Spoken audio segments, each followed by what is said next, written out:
How to deal with toxic parents. First of all তোমাকে যেটা করতে হবে সেটা হচ্ছে যে সোজা আঙ্গুলে যদি ঘৃণা উঠে তাহলে আঙ্গুল বাঁকানো শিখতে হবে। যেমন আমি যদি একটা এক্সাম্পল দেই, মনে করো তুমি জিমে জয়েন হইতে চাইতেছো, তুমি হেলদি থাকতে চাইতেছো, এক্সারসাইজ করে বডি সডি বানাইতে চাইতেছো। তখন তুমি তোমার প্যারেন্টসদেরকে বললা যে আমি এরকম জিমে জয়েন হবো, এন্ড তারা এই ধরনের কথাবার্তা বলা শুরু করে দিল, কিসের জন্য জিমে জয়েন হবি, ঠিক আছে, কি মায়া পটাবি নাকি, বা তোর লক্ষণ ভালো না, এটা না সেটা না, না এসব করার দরকার নাই, পড়াশোনায় হ্যাম্পার হবে, ঠিক আছে, এসব গুন্ডা মাস্তানরা করে, এই ধরনের কথাবার্তা বলা শুরু করলো। আর সেই ক্ষেত্রে তোমার করণীয় সিম্পল, তাদের সাথে তর্ক বিতর্কে না যায়। তুমি তো দুপুরের দিকে খেলার জন্য বাইর হও, আর যদি খেলার জন্য বাইর না হয়ে থাকো তাহলে অবভিয়াসলি বের হও। বের হয়ে যা সিম্পলি পার্কে যাও, মাঠে যাও, গিয়ে সেখানে ক্যালিস্থেনিক করো, বডি ওয়েট এক্সারসাইজ যেটাকে বলে আর কি। আরেকটা এক্সাম্পল, মনে করো যে তুমি কোনো গল্পের বই কিনতে চাচ্ছ বা সেলফ হেল্প বুক কিনতে চাচ্ছ, এন্ড তুমি তোমার প্যারেন্টসদেরকে বললা যে আমি এই জিনিসটা কিনবো। And তখন তারা বলা শুরু করলো যে না, উচিত বই পড়, এসব কিছু যেন পড়া লাগবে, উচিত বই পড়ার খবর নাই, আবার ফাইজলামি মারাইতেছ, এই ধরনের কথাবার্তা বললো আর কি, বা কথাবার্তা ইয়া দিল বা বইটা কিনা দিল না। তখন তোমার কাজ হবে সিম্পল, তোমাকে তো কিছু না কিছু অ্যামাউন্ট অফ মানি দেওয়া হয়। তুমি স্কুলে পড়তেছো, কলেজে পড়তেছো, যাওয়া আসা করতেছো, ওইটার ভাড়া দিবে, বা হচ্ছে যে টিফিনের কোনো না কোনো টাকা পয়সা তো দেয়। তো সেখান থেকে অল্প অল্প করে জমায়া তুমি যে জিনিসটা কিনতে চাইতেছো, সেটা গল্পের বইও হইতে পারে বা কোনো ইকুইপমেন্টও হতে পারে, সেটা কিনো। এখন তুমি বলবা যে এটাতে তো অনেক টাইম লাগবে, না পাওয়ার থেকেও তো ভালো কথা হচ্ছে তুমি নিজে ম্যানেজ করে পাইতেছো। তো কথাটা আসতে এখানে যে তুমি কি খালি খালি তাদের সাথে তর্ক বিতর্ক করবা, নাকি তুমি আঙ্গুল বেঁকা কইরা ঘি তুইলা নিবা, সেটা তোমার চয়েস। থার্ড যেটা, সরি, সেকেন্ড যেটা তোমার করণীয় সেটা হচ্ছে যে তাদের সাথে কখনো তর্ক বিতর্ক করবে না। নাও সিম্পলি তোমার ফ্যামিলি টক্সিক দেখাই তোমার এই ভিডিওটা দেখা লাগতেছে, যদি তোমার ফ্যামিলি টক্সিক না হতো তাহলে আমার মনে হয় না তোমার এই ভিডিওটা দেখা লাগতো। সো যেহেতু তারা টক্সিক, তাদের সাথে তর্ক বিতর্ক করা মানে তোমার সময় তুমি নিজেই নষ্ট করতেছো। এন্ড হ্যাঁ, এখন তুমি বলতে পারো যে আমি তো রাইট, বা আমি যে জিনিসটা আমি তর্ক করতেছি, আমি তো রাইট দেখাই তর্ক করতেছি। I know, I understand, but তাদের কাছে সেটা আসলে ম্যাটার করে না। তাদের মাথায় চলে যে আমি ওর ঘরে পয়দা হয়েছি, না ও আমার ঘরে পয়দা হয়েছে, ওর ভরণ পোষণ দিতেছি বা আমার টাকায় ও চলতেছে, তো ও আমার উপর কিভাবে কথা বলে, তাদের মাথায় চলে এরকম। তো তুমি যদি তাদের সাথে তর্ক বিতর্ক করো, অ্যান্ড বেশিরভাগ ক্ষেত্রে এরকম হতে পারে, তুমি যদি তাদের সাথে অতিরিক্ত তর্ক বিতর্ক করো, তারা তোমাকে মারধর করা শুরু করবে, বা খাবার দাবার দিল না, কত রকমের কত কিছু হইতে পারে। তো তার থেকে বেটার হচ্ছে তাদের সাথে তর্ক বিতর্ক না করা। এন্ড এটার পাশাপাশি যেটা আছে থার্ড অপশন, সেটা থার্ড অপশন না, সরি, থার্ড স্টেপ, সেটা হচ্ছে যে তাদের সাথে যতটুকু সম্ভব কম কথা বলো।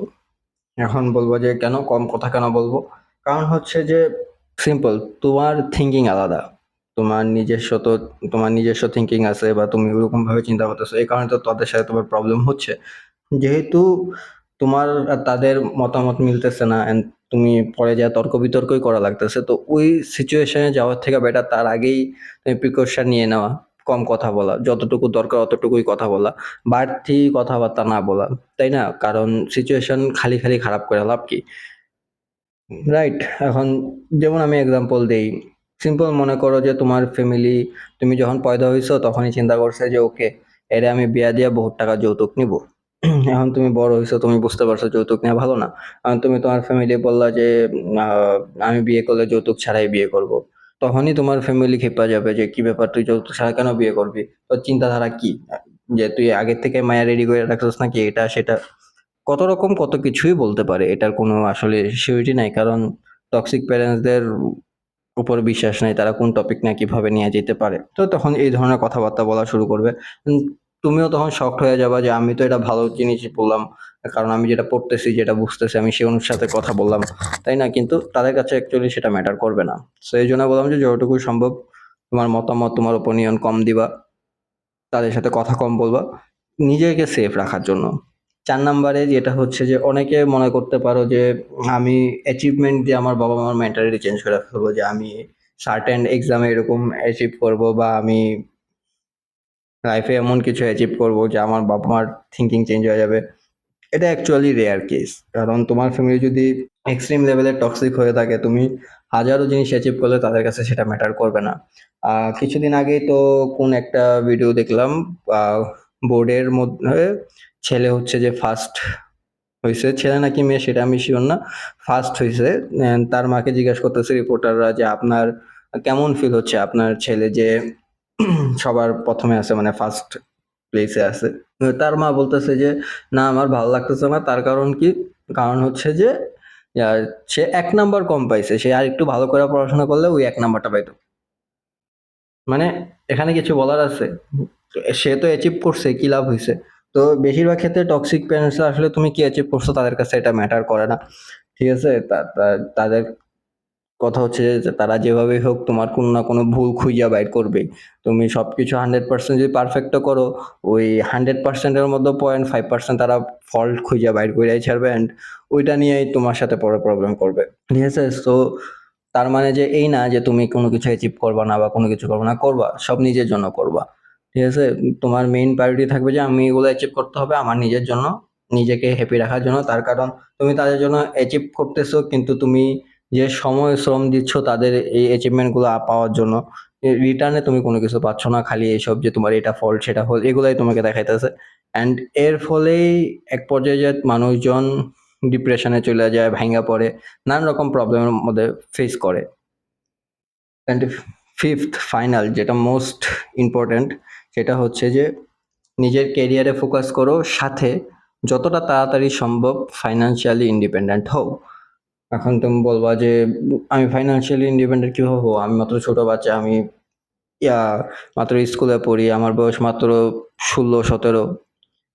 এখন মনে করো যে রাইট নাও বর্তমান টাইমে আইসা অ্যাকচুয়ালি জব এরকম না যে আমাদেরকে জবে যাই জব করতে হবে।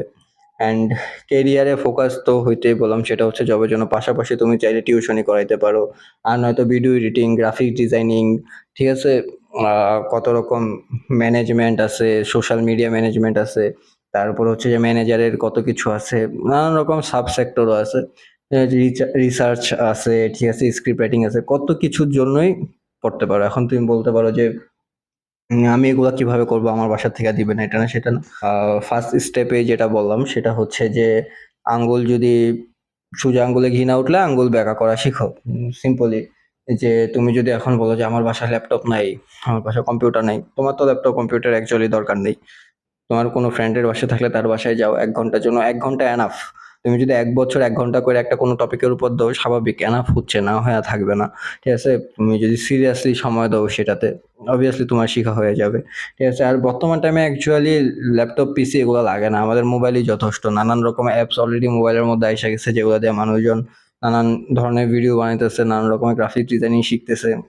বর্তমান টাইমে অ্যাকচুয়ালি মোবাইলই অনেক আগায় আছে। সো তোমার যদি অ্যাকচুয়ালি মনে হয় যে না আমাকে এই হোলের থেকে বের হইতে হবে, তাইলে আমি মনে করি যে নিজের ওয়ে নিজে বাই করে নিতে পারবা। পাশাপাশি পড়াশোনা কখনো ছাড়বা না, নিজের কেরিয়ার অবভিয়াসলি ফোকাস দিবা। এখন হ্যাঁ, আমি কেন বলতেছি যে ফাইন্যান্সিয়ালি ইন্ডিপেন্ডেন্ট হইতে, কারণ এটার এক্সাম্পল দিবা, আমার একটা ফ্রেন্ড আছে, সে তার বাসা অ্যাকচুয়ালি অনেক টক্সিক বলার বাইরে। তো হচ্ছে যে সে রাইট নাও জব করে। তো যখন সে জবে জয়েনিং হয়েছে, এরপরে আস্তে আস্তে দেখছে যে তার ফ্যামিলি বিহেভিয়ার আগের থেকে অনেকটা তুলনামূলকভাবে কইমা আসছে, ঠিক আছে? আগে যেমন তার সাথে 24 ঘন্টা খ্যাটখ্যাট করতো, কারণে তার সাথে পোক করতো, তার সাথে এনজাম করার জন্য, এখন আর এসব করে না। হ্যাঁ, সে নিজের ফ্যামিলিতেও দেয়, টাকা পয়সা দেয় না, দিয়ে আছে যে এরকম না, ঠিক আছে? কিন্তু সে মনে করে যে সকালে ভার্সিটিতে যায়, এরপরে তার শিফট হচ্ছে যে সন্ধ্যার থেকে রাত পর্যন্ত, দেন কমপ্লিট করে সে বাসায় এসে ঘুমায়। তো সেইভাবে জব করতেছে আর কি। তো তার সাথে আর ওই ঝগড়া করার টাইম পাইতেছে না বা ইয়া করার টাইম পাইতেছে না। তো সে বললো আর কি, দোস্ত টাকা কামাইলে সবকিছুই প্রবলেম সলভ হয়ে যায়। তো এই জন্য আমি বললাম যে যতটুকু সম্ভব অত্যন্ত নিজের ফাইন্যান্সিয়ালি ইয়া করার সামর্থ্য নাও, বা ইনকাম করো যাতে তুমি টাকা জমাইতে পারো। ইনকেস যদি সিচুয়েশন অতিরিক্ত খারাপ হয়, তোমার বাসা ছাড়া লাগে, ওই টাকাটা তোমার জন্য হেল্প করবে। সো এই হইলো আজকের 5টা পয়েন্ট। আমাকে অলরেডি জানাও তোমরা কোন কোন পয়েন্ট আগের থেকে ফলো করতেছো, আর অবভিয়াসলি এটাও জানাও যে কোন পয়েন্টটা অ্যাকচুয়ালি ইউজফুল তোমাদের মনে হয়েছে, ঠিক আছে? অ্যান্ড আমি বলবো যে বি ব্রেভ। আমি জানি সবার প্যারেন্টস সেম হয় না, এই জন্যই তোমাদের এই ধরনের কন্টেন্ট দেখা লাগতেছে। বেস্ট অফ লাক, দেখা হচ্ছে অন্য কোনো ভিডিওতে।